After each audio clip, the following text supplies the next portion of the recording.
From the moment life first stirred in the ancient seas, the story of our planet has been one of creation and destruction, a fragile balance shaped by fire, ice, stone, and silence. Again and again the earth has been tested, brought to the very edge of emptiness, and yet, time after time, life has clawed its way back from ruin. Every extinction was a reckoning that tore away entire worlds of creatures, while opening doors for those who survived. The bones that rest beneath our feet, the layers of rock pressed tight through the ages, and the scars etched across the land are not just remnants, they are warnings, and they are reminders. They whisper that survival is never promised, that every breath we take is borrowed from those who endured before us. We are born from catastrophe, shaped by resilience, and carried forward by chance. We walk a narrow line between existence and oblivion, and in the stories of ancient endings and fragile new beginnings, we uncover not only the history of Earth but the story of ourselves. Sorry for the interruption. Where are you tuning in from? Drop it in the comments. Humanity's story is not the story of dominance it appears to be today, but the story of survival against impossible odds. Our existence is recent in the long timeline of Earth, fragile like a thin thread stretching across the darkness of deep time, and improbable in ways we can hardly imagine. The Earth itself has tried to erase life again and again, each attempt reshaping what could live and what would vanish. If you look back through the vastness of history, you will see not a steady rise but a fragile chain of survivors clinging to existence, each generation built upon the ruins of those who came before. When we speak of survival, we must understand that humanity almost never had a chance to begin. The Earth is 4.5 billion years old, and for nearly all of that time we were absent. Even life itself was once only a chemical accident, a spark in a hostile sea. Billions of years passed before simple cells gave rise to anything complex, and at every stage extinction threatened to sweep it all away. It is a rhythm of destruction and renewal, a cycle as old as life itself. 5 times before humanity ever existed, the Earth experienced mass extinction events so powerful that they stripped the planet nearly bare. Oceans drained of life, skies darkened by fire and ash, continents drowned in ice or poisoned by gases. Each time, more than half of all living species disappeared, entire lineages erased forever. And yet from these ruins, life found a way forward. New creatures rose to fill the emptiness left behind. When you think about human beings today walking under city lights and speaking across continents, you must remember that this reality rests upon an unbroken chain of survival stretching back to those early survivors, the small creatures that endured when giants fell, the fragile forms that persisted when oceans turned sour or skies collapsed. They carried forward the potential that would one day become us. It is tempting to believe that humanity was inevitable, that intelligence and civilization were the destined outcome of evolution. But history tells a different story. We are not inevitable. We are improbable. We exist only because countless catastrophes did not fully erase the path that led here, because small ancestors clung to life when the world itself seemed determined to destroy them. As you listen to this story, remember the weight of that fragile chain. Remember that life is not guaranteed. It is a fragile experiment, always tested by forces greater than itself. And in those long ages before us, the Earth tried again and again to wipe the slate clean. But each time some small remnant survived, carrying the possibility of us into the next dawn. Long before the first humans walked the Earth, long before mammals or even dinosaurs, there came a moment when life itself almost ended. The Ordovician-Silurian extinction, around 443 million years ago, was the first great catastrophe to sweep across the planet. A sudden shift in climate triggered a chain of events that nearly erased the ocean world that existed. Then, the seas were rich with strange creatures, trilobites, brachiopods, corals, and jawless fish. They thrived in warm, shallow waters that covered much of the continents. But then the world changed. Ice began to spread across what is now the southern hemisphere. Vast glaciers formed on the ancient continent of Gondwana, and as the ice expanded, sea levels fell, shorelines retreated, and shallow seas where life had flourished drained away. The habitats that had supported an explosion of marine biodiversity were stripped bare, leaving countless species stranded without refuge. The oceans themselves changed too. Oxygen levels dropped, currents shifted, and once vibrant waters became suffocating to the creatures that lived there. 85% of marine life disappeared in that collapse. Entire families of animals that had survived for millions of years vanished from the fossil record. Coral reefs collapsed, trilobites that had once filled the oceans with countless forms were cut down, leaving only fragments to carry their lineage forward. The seas grew quieter, emptier, and what survived endured only in pockets of refuge. To us it may sound like a distant tragedy, something from a time too remote to matter, but this event marked the first true reset of complex life on Earth. It was a reminder written in stone that survival is never guaranteed, that even the most flourishing ecosystems can vanish almost overnight. For the creatures of that time there was no warning, no understanding, only collapse, one season full of life, and the next, an emptiness that could never be filled again. And yet, life did not end entirely. Some species adapted to the changing seas, some clung to deeper waters, others found ways to survive in the colder, harsher climate, and from those survivors came the ancestors that would shape the next. The chapters of Earth's story. The extinction cleared the slate. It erased much, but in that erasure it also opened space for something new to rise. This was the first time the planet revealed the fragility of life at scale. The first time extinction reached into every ocean and pulled most of it away.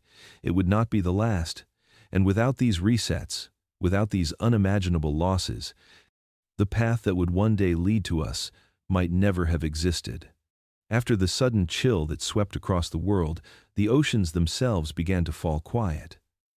The shallow seas that had once been alive with color and movement became places of silence, where the skeletons of coral lay abandoned and the shells of trilobites sank into lifeless sand for millions of years. Coral reefs had been the beating heart of the marine world, spreading across coastlines like living cities of stone. But in the shadow of the Ordovician-Silurian extinction, those cities collapsed, leaving behind only fragments of once vibrant kingdoms. The reefs had supported an endless variety of creatures, from the smallest filter feeders to larger armored fish, like the early jawless vertebrates. Their intricate networks of life allowed countless species to thrive. But as sea levels dropped and temperatures fell, the delicate balance shattered. Corals could not survive in the changing waters, and with them disappeared the entire web of life that had depended on their shelter. What had once been a place of abundance became barren rock. Trilobites too felt the weight of the catastrophe. They had been among the earliest explorers of the oceans, spreading into nearly every environment. Their segmented bodies scuttled across the seafloor. Their eyes surveyed the dim light of the shallow waters, but even their adaptability could not withstand the collapse. Their numbers dwindled rapidly, entire lineages wiped out, and those that remained were shadows of their former diversity. The oceans that once echoed with their former presence now seemed hollow. Imagine those seas not as we know them today, filled with schools of fish and vibrant coral gardens, but as empty plains of water stretching in ghostly stillness. Imagine swimming through shallows where life had once crowded every inch only to find silence, where no movement stirs, no colors flash, no schools scatter in the current, only the remnants of life lying motionless on the seabed. It was a world emptied of its chorus, a pause in the music of creation. Yet even in this stillness some life endured. Brachiopods clung to rock surfaces. Small organisms found ways to adapt to deeper, darker waters. The emptiness was vast but not absolute. From these survivors the oceans would slowly rebuild. New reefs would rise. Different creatures would take the place of trilobites, and a new order of life would emerge. But the memory of silence remained, carved into the layers of stone, a warning of how fragile abundance can be. The first extinction had not ended life, but it had left scars. Scars that spoke of vanished seas and of kingdoms erased without return. It was the first time the planet fell into such a silence, and it would not be the last. Nearly 70 million years after the silence of the Ordovician seas, another catastrophe crept across the world. It came slowly, not as a single moment of destruction, but as a long, drawn-out collapse that stretched across millions of years. The late Devonian extinction around 375 million years ago was not sudden like an asteroid strike or an ice age. It was a slow unraveling, a world slowly suffocating under its own changes until life could no longer endure. In the Devonian period, fish ruled the seas. Their armored bodies glided through coral reefs and vast waters. Some grew to enormous sizes like the placoderms, with jaws strong enough to crush bone. This was the age of fishes, when oceans were filled with predators and prey in endless variety. But as the extinction unfolded, these rulers of the sea fell into ruin one after another. Their numbers dwindled until only fragments of their diversity remained. The seas that had been their fashed kingdom became their grave. The cause was not one single force, but a combination of many. The earth itself seemed restless. Volcanic activity poisoned the air and the waters. Immense eruptions released gases that altered climate and suffocated ecosystems forests had. There begun to spread across the land. Tall early trees reaching into the sky for the first time. But even this gift of life became a curse. Their roots broke down rocks. Their decay filled rivers with nutrients that poured into the seas. The oceans bloomed with algae and then suffocated under their own abundance. Oxygen fell, and vast regions of the seas became toxic dead zones where nothing could survive. Coral reefs that had risen again after the Ordovician collapse began to falter once more. Whole networks of marine life vanished. Shallow seas that had been full of movement turned empty, just as they had before. This extinction did not strike all at once. Instead, it dragged on in waves. Some species vanished in one pulse. Then life seemed to recover, only to collapse again and again until the damage was too great to mend. By the end of the Devonian, more than 70% of marine species were gone. The armored giants of the seas, the placoderms, disappeared forever. Coral reefs lay in ruins. The oceans fell into silence once more, and though life on land was beginning to take its first steps with early forests and the earliest amphibians, the sea, the great cradle of life, had been emptied. What remained were survivors scattered and small, but they carried the thread of life forward. The extinction of the Devonian was another reminder that even the mightiest rulers of the earth can fall, and that every age, no matter how flourishing, rests on a fragile balance that can be broken. The Devonian world was a place of transformation, a time when life began to climb from the seas and root itself firmly on land for the first time in Earth's history. Forests spread across the continents, their trunks rising higher than any plant before their roots stretching deep into the soil. This was a moment that seemed like triumph, a greening of the land that promised new possibilities for life. Yet it was also a moment of danger, because those very forests carried within them the seeds of catastrophe. The roots of these early trees dug into stone and broke apart the ancient rocks that had held steady for eons. In doing so, they released minerals into the rivers, minerals that washed into the seas. What began as the natural cycle of growth, it became a surge of nutrients flooding the oceans. At first, this might have seemed like abundance, but it carried with it a hidden curse. The waters bloomed with algae, feeding on the excess until the seas turned green and thick, suffocating the creatures that lived below. As algae spread across the surface, it blocked the sunlight from reaching deeper waters. When it died and decayed, it drained the oxygen from the seas below, leaving vast stretches of ocean starved of breath. These became dead zones where fish and corals and countless other forms of life could no longer survive what had once been thriving. Reefs and schools of armored fish became empty waters, filled only with the silence of suffocation. Forests that had promised a future for life on land had unknowingly poisoned the seas. Their fallen leaves and rotting trunks added to the burden. Their presence shifted the delicate balance of air and water, carbon dioxide and oxygen. The planet itself seemed to struggle with the weight of this new creation. The rise of forests marked a turning point, a reminder that even the gifts of life can carry destruction when the balance is broken. Species that had ruled the seas for millions of years could not withstand this slow, invisible killer. The great placoderms fell, the coral reefs collapsed, trilobites dwindled further. The seas that had once been filled with endless variety were reduced to pockets of survival, scattered and fragile. It was a collapse, born not of fire or ice, but of life itself, reshaping the planet in ways it did not yet understand. And yet, without these forests, without the poisoning and the reshaping, the future of life on land might never have been possible.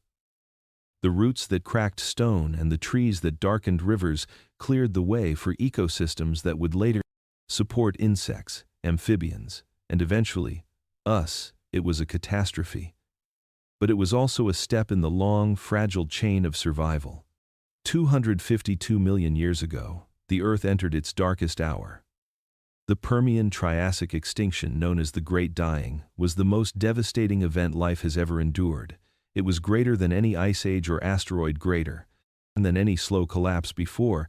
It was the moment when the planet itself seemed determined to strip life away almost entirely. Nearly all that swam in the oceans and walked on land was erased, leaving behind an Earth so empty it was almost unrecognizable. The seas were the first to fall. Silent. 96% of marine species disappeared, from coral reefs to trilobites, from armored fish to ancient mollusks. Entire lineages were wiped out in a span so brief that geologists mark it as an instant in time. The oceans grew toxic and lifeless. Oxygen levels plummeted. Vast stretches of water turned stagnant, filled with poisonous gases like hydrogen sulfide, where nothing could breathe. The waves that once sheltered endless diversity carried only death and stillness. On land, 70% of vertebrate species perished. The sprawling forests that had stretched across the continents withered away. Entire ecosystems collapsed, leaving bare rock and desert where lush greenery had once flourished. Amphibians that had crawled from the water and reptiles that had begun to rule the land were nearly obliterated. Even the mighty insects that had dominated the skies, with wingspans larger than birds, vanished in massive numbers. It was not just death. It was erasure, an undoing of worlds built over hundreds of millions of years. The causes of this catastrophe were many, but one force loomed above all others. Immense volcanic eruptions in Siberia split the Earth and poured out unimaginable floods of lava for hundreds of thousands of years. The eruptions filled the skies with ash and gases. Carbon dioxide and methane choked the air, heating the planet to unbearable levels. Oceans warmed, acidified, and stagnated. Forests burned, climates swung wildly. The Earth itself became hostile to the life it had once nurtured. When the Great Dying finally loosened its grip, the planet was scarred and silent reefs were gone. Forests were gone. Predators and prey alike had vanished. The survivors were few small creatures clinging to existence in a world that felt empty. It was the closest Earth has ever come to becoming lifeless entirely, and yet even then, life endured in tiny forms, in fragile pockets. From those survivors, the story would continue. The Great Dying cleared the stage for new creatures to rise. It shattered the old world so completely that nothing of it could return, and in its silence it prepared the way for the age of the dinosaurs. The Great Dying was not a single strike, but a storm that lasted for millions of years, a storm born of fire that poured from the heart of the Earth itself, in what is now Siberia. The land split open, and from its wounds came floods of lava that stretched farther than the eye could see. Wave after wave of molten rock spilled across the surface for hundreds of thousands of years, building layers of stone that reached thousands of feet thick. This was the birth of the Siberian Traps, one of the largest volcanic events the planet has ever known, and it was the spark that set the world aflame. The lava alone was destructive, covering vast landscapes and burying entire ecosystems. But the true terror came from the air and the water. Every eruption released gases into the atmosphere. Carbon dioxide, methane, and sulfur billowed upward and wrapped the planet in a toxic shroud. The skies grew heavy with ash, blocking out the sun, turning day into twilight across continents. Acid rain fell upon forests and rivers, stripping leaves from trees, poisoning the soil, and leaching life from the land. The oceans suffered even more as carbon dioxide filled the air. It dissolved into the seas, turning them acidic.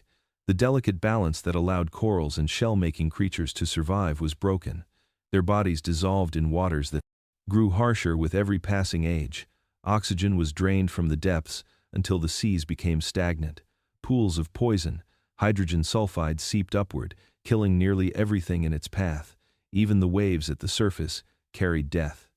On land, the climate spiraled out of control. Forests withered in the heat, rivers dried into dust, deserts spread across continents where lush greenery had once thrived. Temperatures soared to unbearable levels. Life was forced into small, shrinking corners, and even there, survival was uncertain. The chain of life bent under the weight of fire and gas until it broke, and the world was left nearly barren. The Siberian traps did not erupt for a moment, but for ages their fires burned again and again until nearly all life was tested to the edge of extinction. The earth itself seemed to turn against its creations, reminding us that survival has always been fragile. When the eruptions finally ceased, the world was scarred. Landscapes, buried oceans, altered skies, but the silence they left behind was nearly absolute. Yet in that silence something endured. Small survivors held on in hidden places, waiting for the fires to pass. The age of the old world had ended, and in the ashes a new world would slowly take its shape.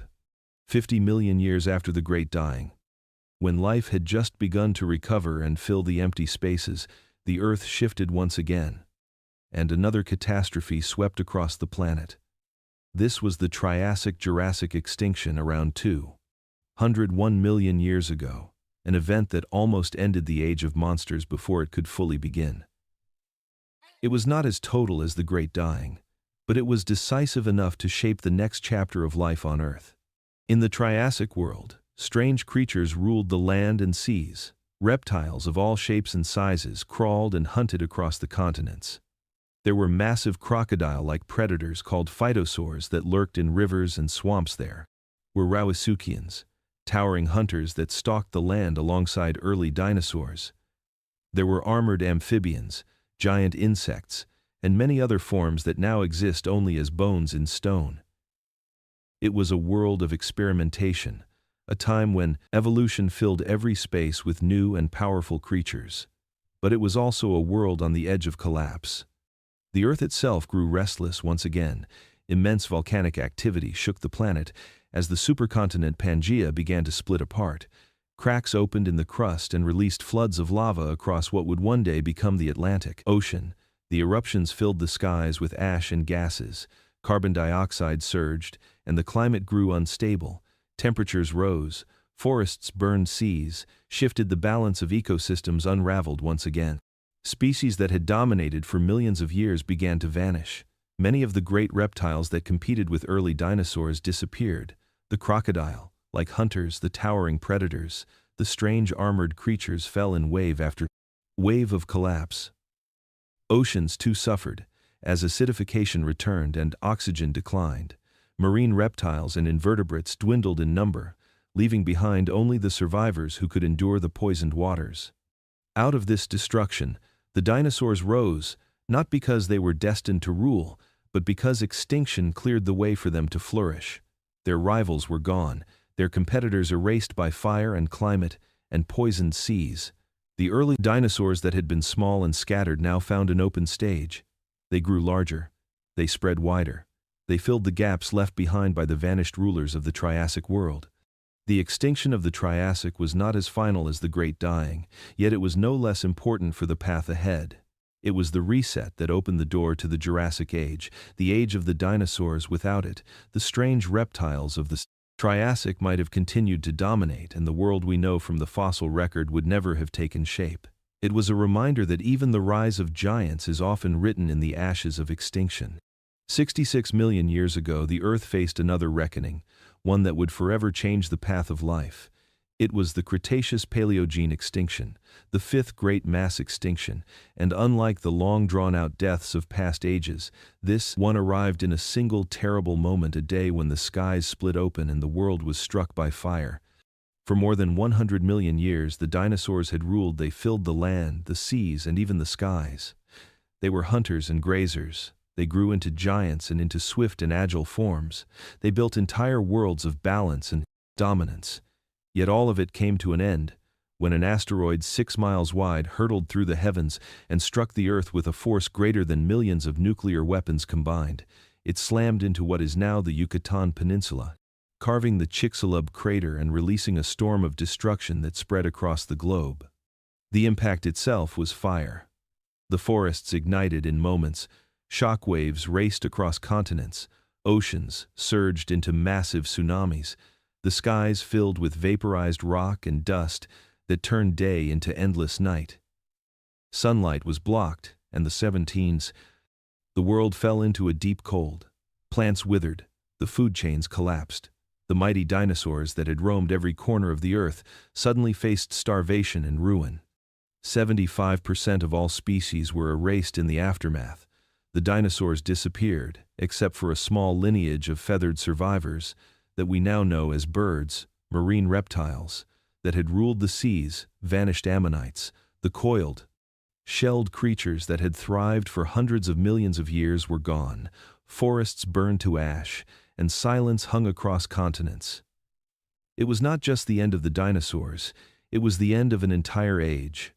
And yet from this destruction new life emerged, mammals that had lived in the shadows of the dinosaurs, small creatures that hid in burrows and scurried in the night, suddenly found an open world with the great reptiles gone. They spread, they grew, they evolved into new forms. They would one day give rise to primates and eventually to us. The fifth reckoning was swift and merciless, but it was also a turning point.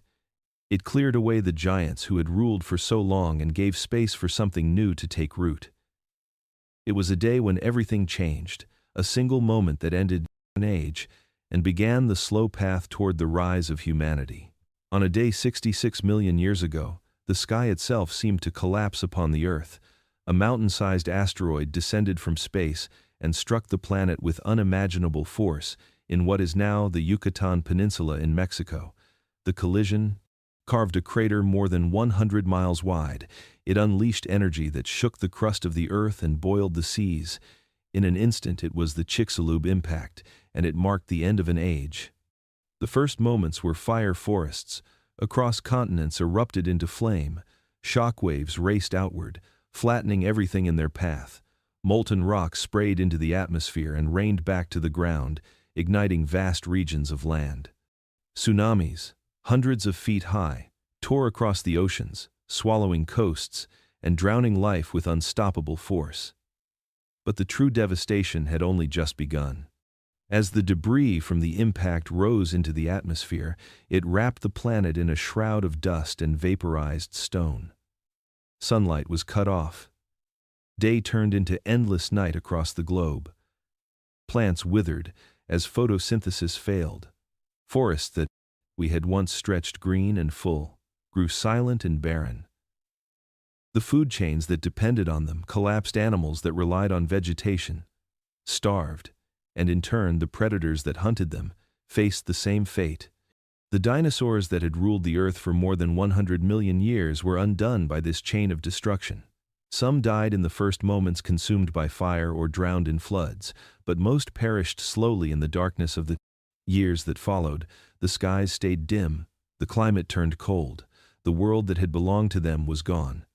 They fell not in triumph but in silence, leaving their bones as the last trace of their reign.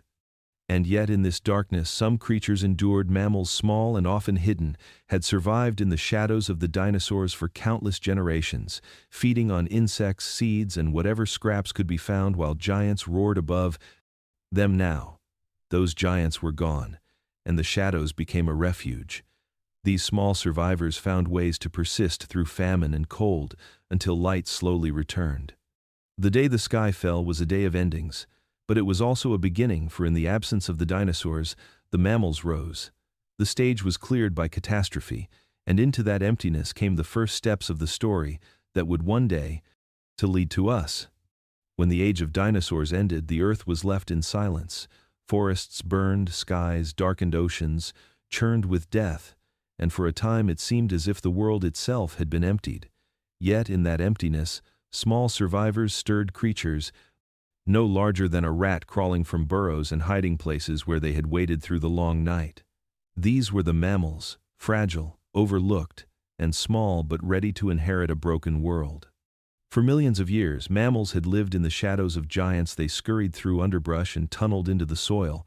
They hunted insects, stole eggs, and fed on seeds, never rising beyond the margins of life while the dinosaurs filled in the skies and seas. Yet it was this very smallness that saved them. They needed little food. They could hide in places that fire and flood could not reach. And when the great reptiles vanished, the mammals remained. The world they emerged into was harsh forests, lay in ruin, and the air was still thick with ash. The food chains had collapsed and survival depended on adaptation. Mammals were quick to change their bodies, allowed them to eat many things. Their warm blood kept them alive through nights that grew cold. Their fur shielded them from climates that swung between extremes, and in their quick breeding and quiet endurance, they multiplied across the empty continents. Slowly, new forms appeared. Some mammals grew larger, testing the open spaces left by the fallen dinosaurs. Others remained small, taking shelter in the cracks of the recovering world. As plants began to return, so did insects and seeds and fruits, and with them came opportunity. Mammalian teeth adapted to grind and slice their senses, sharpened for night and day alike. Their bodies stretched into shapes that would one day fill the earth with astonishing variety. Among these survivors were lineages that would give rise to primates, small tree dwellers with grasping hands and curious eyes. Their lives depended not on size or strength, but on agility, and thought their ancestors were humble creatures, clinging to branches in the shadow of recovering forests. But within them lay the first faint outlines of what would eventually become humanity. Out of the ashes of extinction, mammals rose. They did not begin as rulers but as survivors, and in the silence left by fire and stone, they multiplied, spreading across the continents. Step by step they prepared the stage for all that would follow. Their story was born in catastrophe, and their endurance would one day make possible the fragile story of us. After the great cataclysms that reshaped the distant past, the earth did not return to peace. Instead, it moved into a quieter rhythm of loss, one that unfolded not in sudden fire or crashing stone, but in long and subtle disappearances. This was the age when the great beasts of the Ice Age began to vanish one by one, leaving the world emptier than before. Across the frozen plains, mammoths once roamed vast herds, spreading across continents, their tusks curling like ivory towers, and their shaggy coats braced against the cold. They were creatures of strength and endurance, yet even they could not outlast the changing world. As the ice retreated and forests pushed into open lands, their food grew scarcer, and the warming earth no longer suited their kind. The saber-toothed cats with fangs like blades once ruled the hunt. They stalked the shadows of valleys and grasslands, their powerful bodies designed for ambush and kill. But their prey began to thin out, and without enough to hunt the great predators faded, their bones left in caves and tar pits, like whispers of a power now gone. Giant ground sloths, too vast to imagine, moved slowly through ancient forests, pulling down branches with claws. As long as daggers, they were creatures of immense size, yet also of gentleness, feeding on leaves and fruits they had survived for millions of years. But when the climate shifted and new pressures arrived, their numbers dwindled until they disappeared into memory. Some losses may have been written by nature, but others were carried by the arrival of humanity.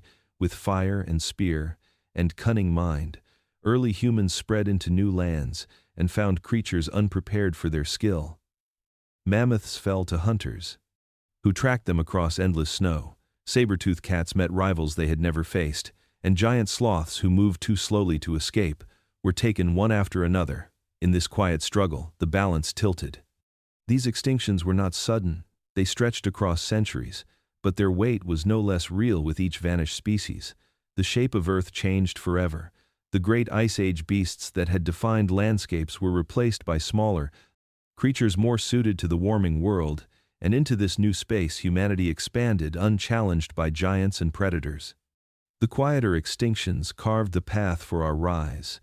They left behind a world where humans no longer walked in fear of towering beasts and razor-fanged hunters. And while their end was gentler than firestorms or falling stars, it was no less. The age of megafauna closed, and the age of humanity began. Long before cities and kingdoms, long before writing and memory, humanity itself walked the edge of disappearance. Our story is not one of certainty, but of narrow escapes, where the line between survival and extinction was as thin as a thread. There were moments in deep time when our ancestors dwindled to only a few scattered groups, when the vast sweep of humanity could be counted not in millions, but in thousands, clinging to survival in harsh and unforgiving lands. Genetic evidence whispers of bottlenecks. Times when the diversity of our species shrank almost to nothing, when famine, disease, and disaster nearly erased us from the earth. One such time may have come with the eruption of a distant volcano, Mount Toba, in what is now Indonesia, a supervolcano that exploded with a force that darkened skies across the planet. Ash fell like snow, blocking the sun and plunging the earth into a volcanic winter. The world cooled, crops failed, animals died, and with them the fragile lives of early humans nearly collapsed. Some scientists believe that in those years, humanity was reduced to only a few thousand survivors, small bands of families wandering through a world turned gray. Even without such eruptions, life was a daily gamble. Early humans faced predators, stronger and swifter than they were. Lions, hyenas, saber-toothed cats, and massive crocodiles stalked the same plains where our ancestors searched for food every decade. Step outside of shelter, carried risk hunger. Pressed against them constantly, the cold of shifting climates bit at their skin. Survival was never guaranteed. And yet those who lived adapted. They used fire to keep away the beasts. They shaped stone into tools that gave them teeth and claws. Not born, but made. They painted caves with the visions of their world, leaving behind the first whispers of culture and memory. Even in the face of near extinction, they reached for something more than survival. Each bottleneck, each brush with oblivion, carved resilience into our story. It left us with the shared thread of endurance and adaptation. Humanity exists not because it was destined to, but because it survived by chance and by change. We are the children of survivors, those who endured cold and hunger. Ash and shadow, our existence is fragile, improbable, and precious, and behind us stretches the long memory of a species that almost never was. Not all threats come from fire in the sky or mountains that bleed with lava. Some of the deadliest forces humanity has ever faced cannot be seen with the eye. They move quietly from body to body, carried on the breath, the touch, the water, and the food. These are the invisible killers, the microbes and plagues that have stalked us since the beginning, testing our survival again and again. Long before recorded history, small groups of early humans would sometimes vanish, not because of famine or beasts, but because of sickness. An unseen enemy that moved through their camps, a cough, a fever, a sudden weakness, and then silence. Whole families could disappear, leaving little more than abandoned tools and empty fire pits behind. The earth kept no record, but the pattern was already written. Diseases have always been at our side. As human numbers grew, so too did the danger when people began to live together in villages, when they settled with animals and stored food. Sickness found a new home. Plagues emerged that could spread quickly, killing more than any predator could. In the ancient world, epidemics moved along trade routes faster than caravans, and ships carried goods. They carried death. Entire empires stumbled not from battles lost, but from bodies weakened by fever. The Black Death in medieval Europe was one such reckoning. It swept across continents, leaving towns empty, fields untilled, and streets lined with the silence of grief. In only a few years it killed nearly half of the population, leaving scars that lasted for generations. But this was not the only plague. There were countless others: smallpox, measles, influenza, waves of invisible killers that reminded humanity how fragile it remained. Even in modern times, with medicine and science, the threat is never gone. New diseases emerge, old ones return. Pandemics remind us that we are never free from the ancient struggle between humans and microbes. Each breath shared with another is a link in that struggle. Each touch, a reminder that survival is never only about strength or weapons, but about resilience, adaptation, and care. The invisible killers have shaped who we are. They have guided the paths of nations and rewritten the course of history, forcing us to change, forcing us to endure. And though we build walls of knowledge and medicine around ourselves, the truth remains that we are still tested by the smallest of things, by the unseen life that could erase our own. 74,000 years ago, the earth trembled with a force unlike anything humanity had ever faced. A mountain in what is now Indonesia called Toba exploded with such violence that the world itself seemed to shatter. The eruption was not a single roar of fire but a convulsion of the planet, a storm of ash, rock, and molten earth that rose higher than any cloud and spread farther than any wind. The mountain did not simply erupt, it collapsed into itself, leaving behind a caldera 50 miles wide. The sky was filled with ash so thick it blotted out the sun, turning day into twilight, and twilight into a long, endless night. The heat of tan. The blast gave way to a cold that spread across continents. A volcanic winter wrapped the world in silence. Plants withered in the shadow fields, turned barren forests, lost their leaves and grasslands, vanished beneath frost. Animals starved without food, and humans who depended on both plants and prey suddenly found themselves in a world where survival was no longer certain. The air carried a chill that cut deeper than any blade, and the land that once fed them could no longer provide. For years, perhaps for decades, the earth remained dim skies, heavy with ash, let little light through the rains, turned acidic waters soured, and harvests failed across the world. Humanity was already fragile, already scattered into small tribes and families, and now they were pressed to the very brink of extinction. Genetic evidence tells us that in those dark centuries our kind nearly disappeared. Our population may have shrunk to only a few thousand individuals, clinging to life in pockets of land where food and water could still be found. They lived in caves along coasts. They followed the last herds that survived. They scavenged.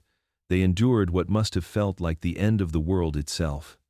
Every fire lit at night was a fragile declaration of survival. Every child born in those years was a rare spark against the overwhelming dark. Many did not live long enough to see adulthood. Hunger, disease, and cold were constant companions. But enough endured to carry humanity through. The Toba eruption was not only a natural disaster, it was a crucible. It burned away all certainty and left behind a species scarred but sharpened. Those who survived carried resilience in their bones, adaptability in their minds. They learned to live with less, to move farther, to find strength in cooperation and memory.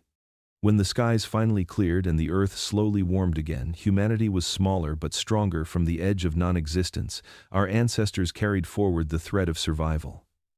Every person alive today is descended from those few who had weathered the winter, who stood in the shadow of the supervolcano and refused to vanish. The story of Toba is the story of fragility and endurance, of how close we came to silence, and how we endured through the narrowest of chances. It reminds us that humanity is not inevitable, but improbable, and that our very existence is built on survival against impossible odds. For most of human history, the sky has been a source of wonder. Stars guiding travelers across oceans, the moon pulling the tides, and the sun bringing warmth and harvest. But hidden among that beauty is danger. A danger that drifts silently. Through the void, visitors from the sky, rocks and ice that wander the darkness and sometimes cross our path. 66 million years ago, one such visitor ended the age of the dinosaurs, leaving a scar still visible today in the Gulf of Mexico.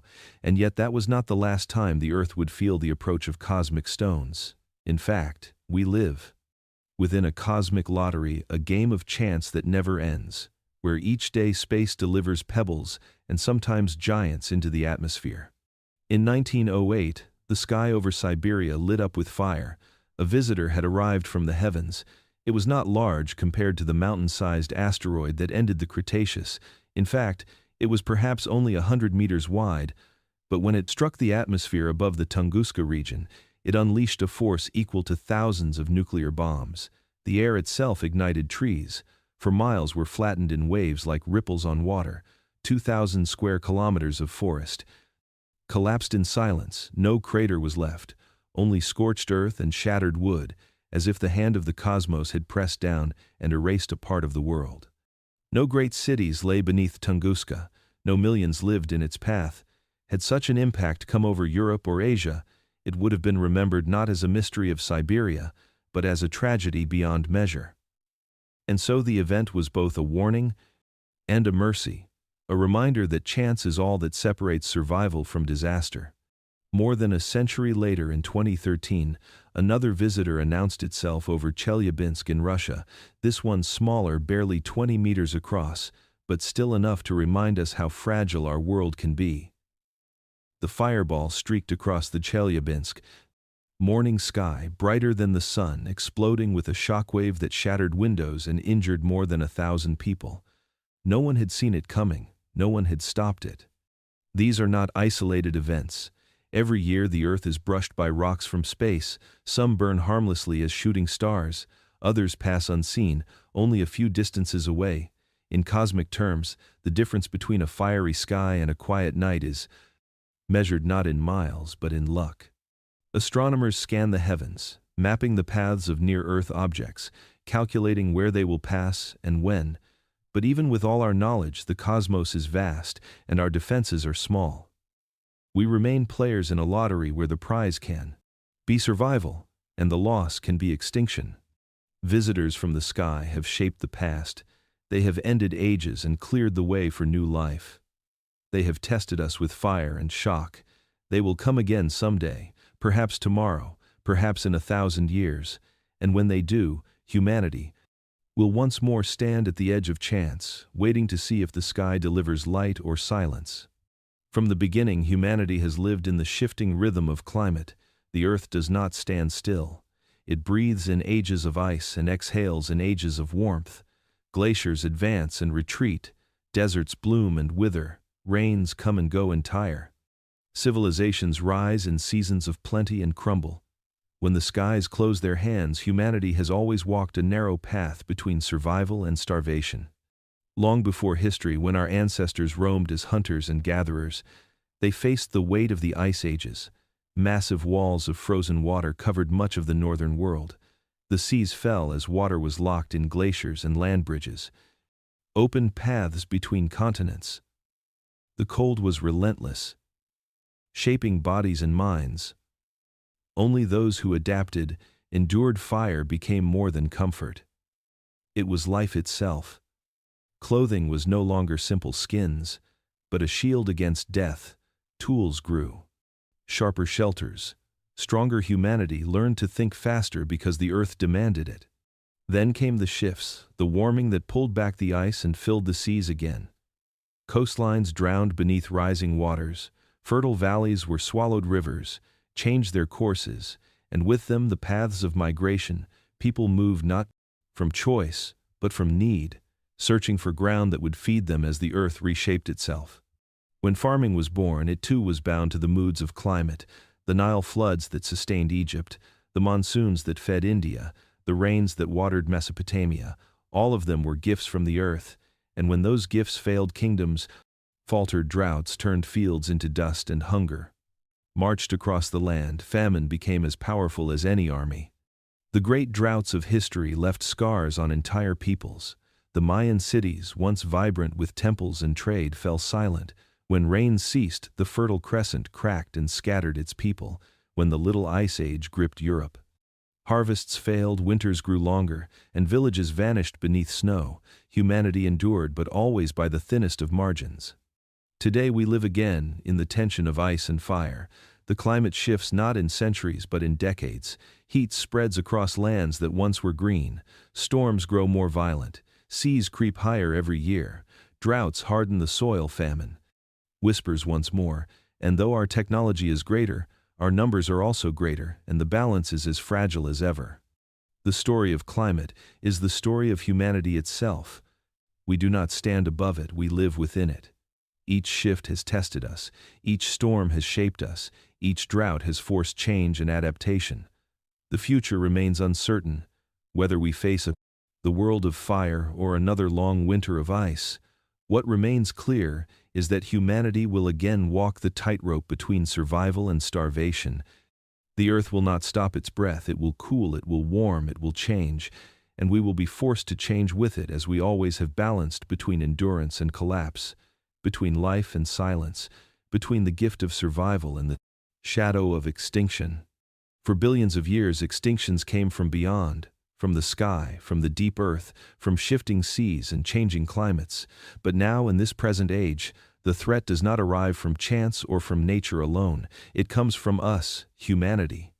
Has become the asteroid, the volcano, the invisible plague.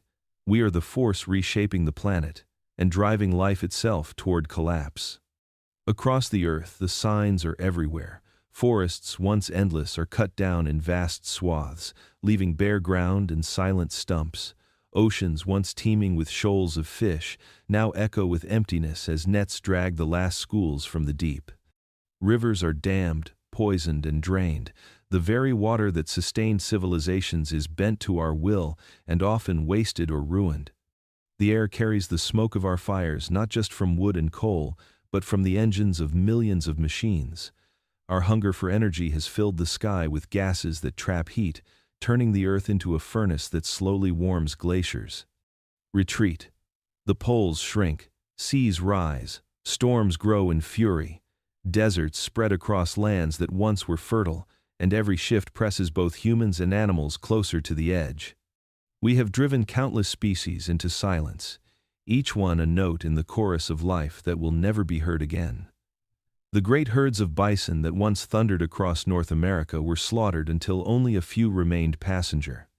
Pigeons, once so numerous they darkened the sky, were hunted into extinction. The dodo vanished, the thylacine disappeared. Countless others fade daily without ever being named or known. In our time, the rate of extinction rivals the greatest mass deaths of prehistory. Yet, this time, it is not fire from the heavens or lava from the deep. It is our roads, our cities, our consumption, our choices. We are the architects of the present. Anthropocene extinction and its victims are not only the animals and the forests, but perhaps in time ourselves. Humanity has always walked a narrow path of survival, but now we are widening the dangers with our own hands. If the seas continue to rise, millions will lose their homes. If the lands continue to dry, harvests will fail. If disease spreads in a crowded world, death will come in waves. If ecosystems collapse, the chain of life that supports us will unravel. And yet within this truth lies a choice. Unlike the past, we can see the shadow of extinction before it arrives. We can measure the changes we create. We can choose to slow them, to reverse them, to protect instead of consume. We carry both destruction and hope in our grasp. The human-made extinction is not yet complete. It is still being written by our actions, by our industries, by our desires. Whether we are remembered as the force that erased or the force that endured depends on what we do now. We are the asteroid. We are the volcano. We are the disease. But we might also be the first species to recognize the path of collapse and choose to turn away from it. The earth is an ancient library, and its books are written not in words but in stone. Each layer of rock a page, each fossil a sentence, each extinction a chapter. The graves of long-vanished creatures tell us stories of resilience and of script, the fragility of how life can rise in splendor and then fall into silence. The mass extinctions of the past are not only tragedies, they are warnings, etched deep into the bones of the planet. When we look back to the Ordovician seas, we see reefs filled with life, suddenly emptied by ice and falling waters. We learn that even the most thriving world can collapse. When balance is broken, when we turn to the Devonian, we see forests turning against themselves, roots feeding blooms that poison the seas. We are reminded that even the gifts of life can become weapons when unchecked. When we look at the Permian, we see the greatest dying of all fire from the deep earth, choking skies and oceans. And in that devastation, we learn how fragile even the strongest creatures truly are. The stones of the Triassic show us that catastrophe does not always destroy everything, it reshapes the stage, removing some actors while giving others their chance to rise. The dinosaurs did not triumph because they were destined, but because their rivals were swept away. The Cretaceous teaches us the same lesson, that power is temporary, and that even the greatest rulers can be erased in a single day when fire falls from the heavens. From these graves, we learn that survival is not about strength alone, but about adaptation. The tiny creatures that endured the worst winters, the burrowers that hid from fire, the mammals that waited in shadows, they are the ones who carried, life forward not by conquering but by enduring, we see in their bones the truth that resilience is often quiet and unnoticed until it shapes the future. The record of stone also teaches us the cost of imbalance. Each extinction came when Earth tipped too far into heat or into cold, too far into poison or into hunger. And each time the reset was brutal, the warning is clear. Balance is fragile. And when broken, the price is measured in lives uncounted. Even now the Earth speaks in quiet ways. Glaciers that retreat like fading memories, forests that thin rivers that no longer flow as they once did, species that vanish before we learn their names. These are the whispers of stone come to life, the subtle echoes of past extinctions telling us that the path of collapse is not gone, it is beneath our feet. From the graves of Earth we are given a mirror. They show us what has been lost and what can be lost. Again, they show us that survival is not guaranteed, that power is fleeting, that life endures only when it learns to bend, to change, to respect the balance of its home. The question is whether we will listen to the lessons left in stone, or whether we will add our own chapter to the long record of extinction. Every breath we take carries with it the memory of survival, though we do not feel it in our lungs, though we do not see it in the sky above us. Each breath is borrowed from those who endured the fire, the ice, the poison, and the silence. Each breath is a thread tied to ancestors who walked the very edge of oblivion and somehow found a way forward. The Earth has tried to erase us many times, though not always us directly, but the line that would one day become us, waves of ice that froze the land, oceans that turned black with death, skies that darkened under ash, and dust stars that hurled stone and fire to the ground. Each one could have ended the story before it began. Each one could have left the world without our voice, without our memory, without our shadow. And yet here we are, fragile, improbable survivors, the descendants of those who crawled from caves after the supervolcano, the children of those who hid in shadows while fire fell from the sky, the inheritors of those who lived when countless others did not. We walk tonight on a line so thin it can barely be seen, a line stretched across the graves of ages. The stars above us have seen it all. They have watched oceans rise and fall. They have seen beasts greater than imagination walk the earth and then vanish into dust. They have witnessed fire and stone reshaping continents, and through it all, they remain silent, witnesses shining cold and distant.